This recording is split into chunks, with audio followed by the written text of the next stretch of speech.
नमस्कार sir, platinum में मैं गोल्ड हूँ तो राइट, ये रिस्पेक्ट होना चाहिए सभी को, बिकॉज यहाँ पे हर लेवल रैंक जो मिलता है वो मेहनत से मिलता है।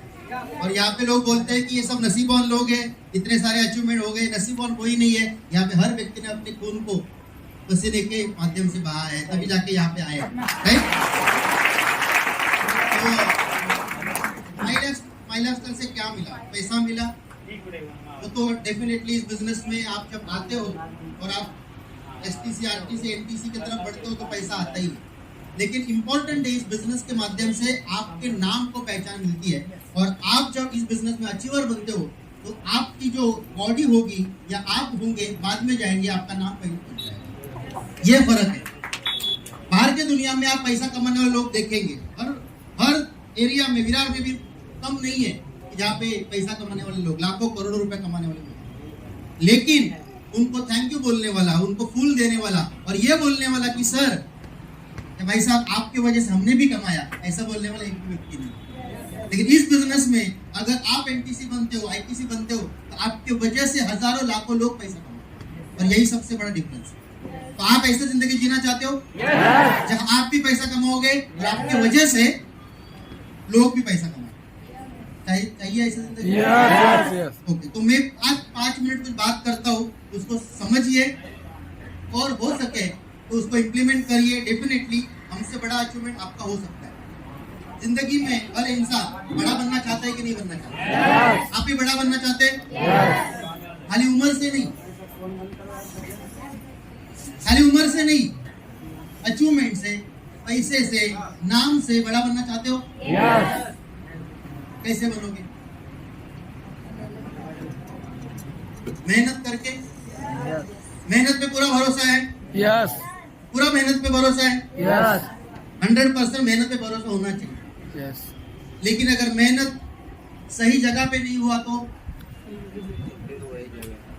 मेहनत सही जगह पे नहीं हुआ तो, मैंने सपोज मेरे हाथ में गेहूं के दाने हैं, गेहूं के दाने, अभी मैंने किसी एक घर के पतरे के ऊपर डाल दिया तो क्या होगा? गेहूं के दानों का क्या होगा? उधर ही सड़ जाएंगे, कौवा कबूतर उसको। लेकिन वही गेहूं के मुट्ठी भर दाने मैंने एक सुपीक जमीन के अंदर डाले तो क्या होगा? उसी मुट्ठी भर दानों से पोती पर दाना बन जाए। दाने वही है लेकिन जगह गलत था। आप वही है, मेहनत तो हर जगह पे करते, लेकिन जगह शायद वो नहीं है जहाँ पे आप अपने मेहनत को न्याय दे सके। अगर यही जगह बदल दिया और यहाँ पे मेहनत करना चालू किया तो डेफिनेटली आपका मेहनत रंग लाएगा और आपको सब कुछ मिलेगा जो जिसके लिए आप मेहनत करते। इस बात को समझिए।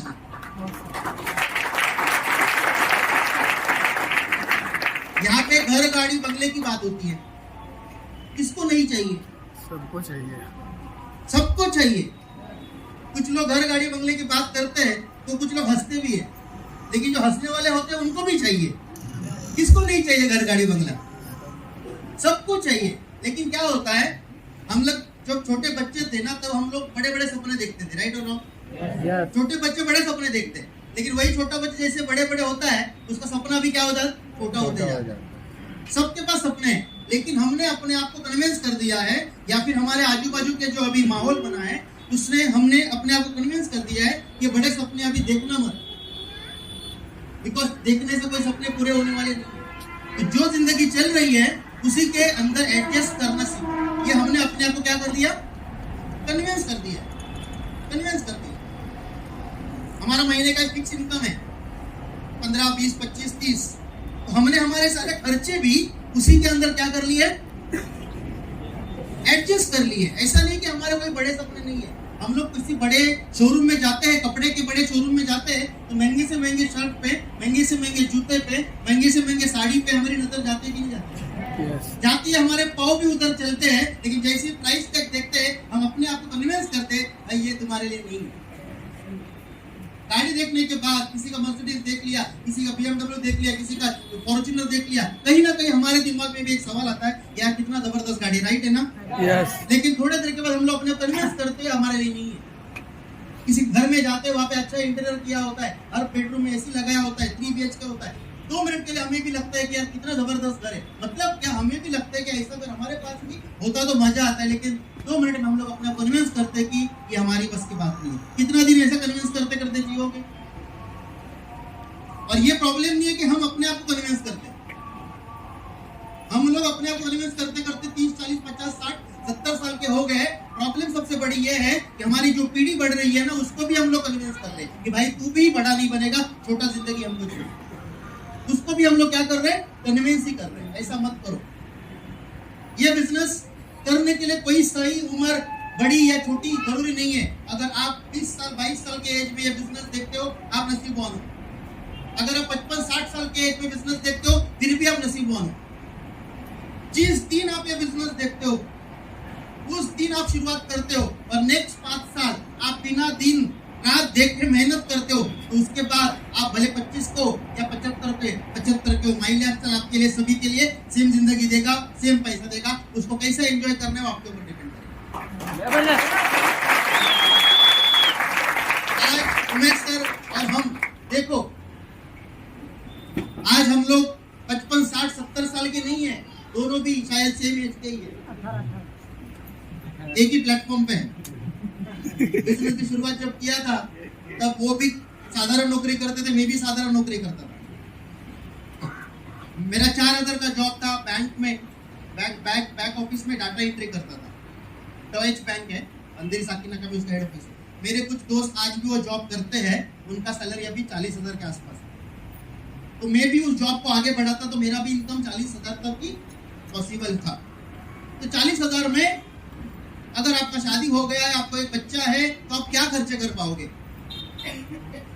आप एक एडजस्टमेंट का ही जिंदगी जियोगे ना। ज्यादा से ज्यादा लोन निकाल के आप एक घर ले सकते हो, वो भी किधर? मुंबई में नहीं ले सकते। आप इधर ही आओगे ना, जहाँ पे 30-40 लाख का भी सैलरी के हिसाब से आप घर देखोगे। 40,000 की सैलरी में आप 1 करोड़ का घर लेने का डेयरिंग नहीं करोगे, आप 30-40 का घर का ही प्लानिंग करोगे, और वो भी 20 साल का EMI भरोगे। राइट है ना? ट्रेन में घूमोगे, हर साल एक बार गांव जाएंगे, परिवार को छोटा मोटा एंजॉयमेंट करके अपना जिंदगी जाएंगे। और मैं भी शायद यही करता, लेकिन थैंक्स टू ऊपर वाले को मैं धन्यवाद देना चाहूंगा कि उसने मुझे इस बिजनेस को हाँ बोलने की सद्बुद्धि दिया। हेलो, देखो आप इस बिजनेस को देख रहे हो, आपका डिसीजन 2 ही होगा, हाँ या ना। तीसरा कोई है? नहीं। कुछ कैटेगरी होती है, देखता हूँ, करता हूँ, सोचता हूँ, कुछ कर बताता हूँ। ये सब जो है डायरेक्ट ना नहीं बोल सकते, इसीलिए ऐसा घुमा फिरा के बोल। एक्चुअली देखा जाएगा तो हाँ या ना ही आंसर होता है। तो आप हाँ डिसीजन लोगे तो आप माई लाइफस्टाइल में एंटर करोगे, ना डिसीजन लोगे तो आपका जिंदगी जो चल रहा था उसमें आप खुश रहोगे, ऐसा ही चलता है। मैंने हाँ का निर्णय लिया, इसलिए क्या फर्क हुआ था? नौकरी मैंने 6 महीना ही किया और उसके बाद में पार्ट टाइम में बिजनेस को, जॉब को छोड़ के इस बिजनेस को फुल टाइम करना चालू किया। फिर जो छोटा अचीवमेंट जरूरी है इस बिजनेस के, लैपटॉप बाइक से तो मत हुआ, जैसे आपका सब डिस्ट्रीब्यूटर का हो रहा है, मेरा भी और लैपटॉप ऐसी हुआ। मैंने सपना देखा, बिकॉज पहले सपने देखते नहीं थे हम लोग, 100% नहीं देते थे। इस बिजनेस में आने के बाद जब ट्रेनिंग अटेंड करना चालू कर लिया, तब जाके हमने सपने के बारे में सोचना चालू किया। समझ में आ रहा है?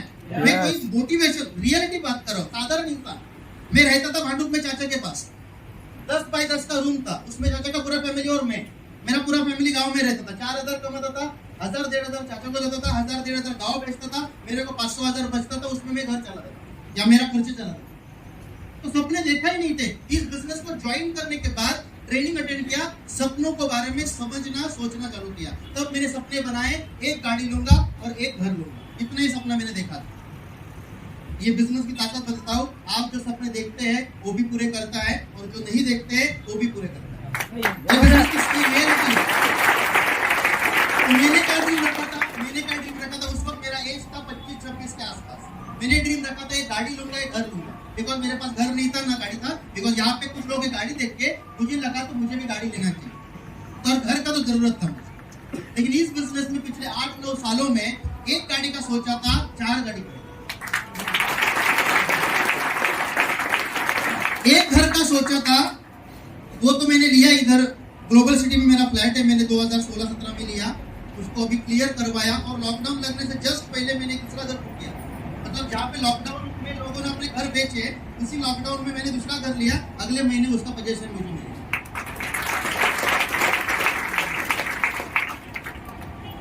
अभी ये हमारी अचीवमेंट है।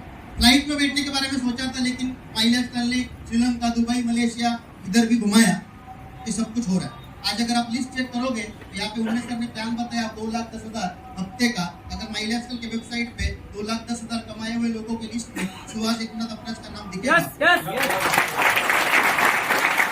तो हमारे लिए कोई अलग और आपके लिए कोई अलग ऐसा नहीं है। प्रोडक्ट सेम है, प्रोडक्ट सेम है, हमारे लिए भी प्रोडक्ट सेम है। लेकिन जब हमने माइलेस्टल देखा था, उस वक्त जो प्रोडक्ट आपने आज देखे वो हमने नहीं देखा।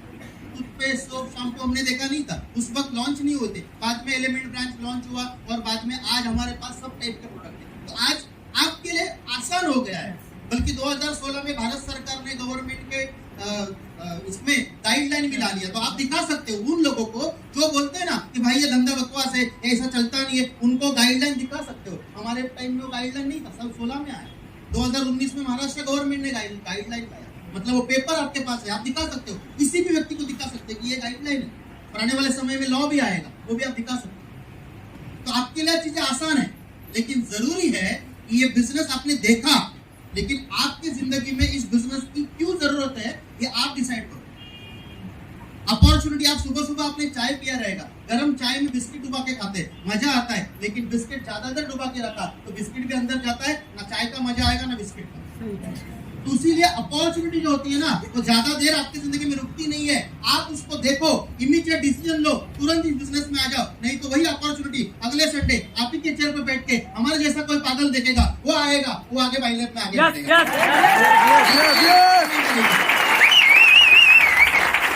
ये अपॉर्चुनिटी आपके लिए इंतजार नहीं करेगी। आप ये उम्मीद मत करो कि मैंने तो प्लान देख लिया, मेरे प्लान काम करूंगा तो जिसने मुझे यहाँ पे लाया उसको पैसा आएगा, वो मेरे पीछे भागेगा, मुझे बोलेगा कर कर कर कर कर कर कर कर प्लीज कर कर प्लीज कर कर। ऐसा कोई नहीं करेगा। माइलेस्टल बिजनेस की दुनिया भी बदल चुकी है। यहाँ पे 2022 में जो माइलेस्टल को ना बोलेगा, 2025 में उसको माइलेस्टल को हाँ बोलना पड़ेगा। 25 में ना बोलेगा, उसको 30 में हाँ बोलना पड़ेगा। ये बात रियलिटी है कि नहीं है? डिस्ट्रीब्यूटर्स लोगों को पूछो, 2015 में जिसने ना बोला था वो 2022 में हाँ बोल रहा है कि नहीं बोल रहा है? ये हो रहा है कि नहीं हो रहा है? ये हमारे साथ हो रहा है। लोग फेसबुक पे ढूंढ के हमारे पास आ रहे हैं आज। ये हमारी जिंदगी में हो रहा है, ये आपके भी जिंदगी में होगा। बस एथिक्स के साथ बिजनेस करो, एथिक्स के साथ बिजनेस करो। भले स्लो चलेगा, लेकिन एथिक्स के बिना एथिक्स को छोड़े बेईमानी से कोई काम मत करो। जो भी ना बोलेगा आने वाले समय में आपको ढूंढ के आएगा। ये बात ध्यान में रखना। बिकॉज डायरेक्ट सेलिंग करना पहला चॉइस था, डायरेक्ट सेलिंग करना लोगों को पहला चॉइस था। लेकिन अभी का जो माहौल है उसमें डायरेक्ट सेलिंग करना चॉइस नहीं है, डायरेक्ट सेलिंग करना एक मजबूरी बनने वाला है। ये बात ध्यान में रखना।